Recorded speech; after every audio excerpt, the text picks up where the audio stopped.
Hey everybody, it's Andy Bachman, back with the Prioritize or Perish webcast series on climate adaptation and resilience. Today it's episode 8. Took a brief vacation, but now I'm back. The subject today is going to be the engineering standard of care.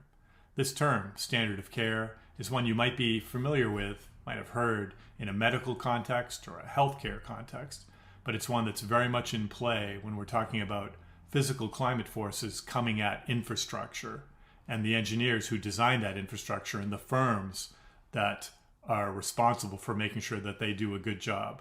So without further ado, let's dive in. Promise to keep this as short as possible. Nevertheless, here we go. So, standard of care, the one thing you don't want to be as an engineer or an engineering design firm is negligent of upholding that minimum standard. To be negligent means you didn't do the minimum that other engineers of similar experience, licensed of course, in a certain place at a certain time, building a certain type of structure, what they would have done. Seems like a pretty low bar, and I'd have to argue that it sounds like that to me too. But anyway, that's the way the world works, and that's the way the Council of American Structural Engineers calls it. There's a key element of standard of care is foreseeability. And it basically means, okay, so you're designing to codes and standards, and you're doing what other engineers would have done in a similar place, at a similar time, with a similar type of structure. But you're also supposed to be a mature person who understands the world, who has experience, and who can imagine that the world of today may be different than the world of tomorrow, which is where your structure, the thing you're building, is going to live 5, 10, 25, 50 years in the future.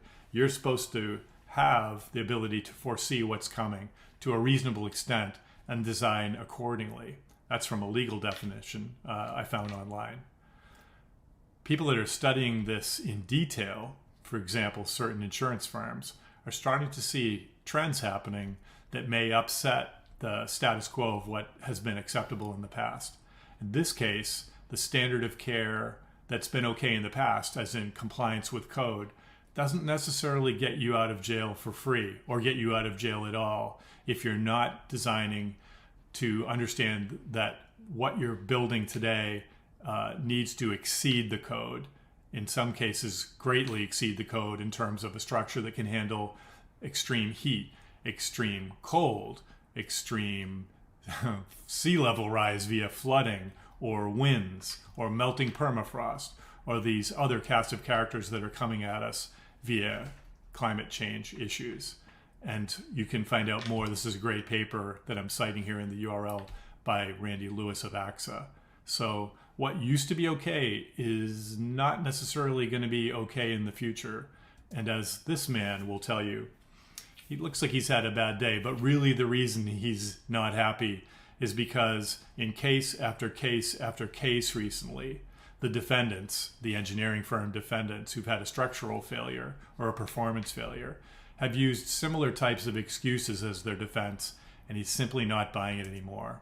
They're coming at him with, but Judge, Your Honor, this was an unprecedented heat wave, or who could have foreseen this? This was totally unforeseeable. It never happened before.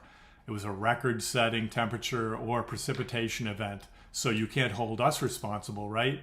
This was historic. Think about what that means. Certainly not our fault if we were looking at historical records when something new comes along. This guy's patience has been tried, and what was formerly unprecedented again and again and again is becoming precedented. And he's not going to accept these emotional responses anymore when folks are coming at him and trying to use the same old excuse again and again. You don't want to be in the witness stand, and you definitely don't want to be the defendant in these cases. So it's time to start going to school, look to the climate models, the climate intelligence firms, the climate modelers at the national labs and elsewhere that can give you a heads up and project what's coming at you, what's coming at the thing that you're designing. Don't want you to be this, but get ready for a changing standard of care in the engineering, design, and construction world. That's all I have for you now. You can reach me at this email address. I'm coming at you from Milwaukee. Hope everything's going okay for you. Bye for now.